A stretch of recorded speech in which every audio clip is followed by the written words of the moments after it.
Classical nude art. Right-pointing arrow painting. Birth of photography. For thousands of years before the invention of photography, the human body existed in art mainly through painting and sculpture. The nude was not simply a visual subject, it was a philosophical idea. Artists shaped the body according to the values of their time: beauty, divinity, heroism, morality, or perfection. In ancient Greece, nude sculpture became a symbol of harmony and ideal proportion. The body was carefully balanced, mathematically structured, almost elevated beyond ordinary human life. Muscles were refined, posture controlled, emotion restrained. These figures were not portraits of real individuals. They were visions of ideal humanity. This classical tradition deeply influenced later European art, especially during the Italian Renaissance. Artists like Michelangelo and Leonardo da Vinci studied anatomy obsessively, believing that understanding the body meant understanding nature itself.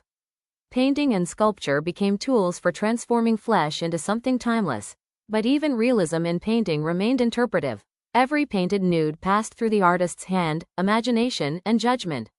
The painter decided what to soften, what to emphasize, what to hide, and what to idealize. Light could flatter. Anatomy could be perfected. Imperfections could disappear completely. Then, in the 19th century, photography arrived. And suddenly, the relationship between art and the human body changed forever. The camera introduced something radically new: mechanical vision. Instead of the body being translated through brushstrokes or carved into marble, it could now be captured directly through light itself. For the first time, the nude body appeared with a level of immediacy and detail that painting had never fully achieved. This created excitement, but also anxiety. Early photographers often tried to imitate painting because photography was not yet fully accepted as art. Nude models were posed like classical sculptures or mythological figures. Soft lighting and staged compositions attempted to preserve the elegance of traditional painting. In many ways, early photography borrowed legitimacy from centuries of classical nude art. But the camera could not completely behave like a brush. A photograph carried a strange sense of reality. Even staged images felt more personal, more immediate. The body no longer appeared imagined, it appeared present. Skin texture, asymmetry, and accidental details became impossible to ignore. This realism changed how viewers emotionally experienced nudity.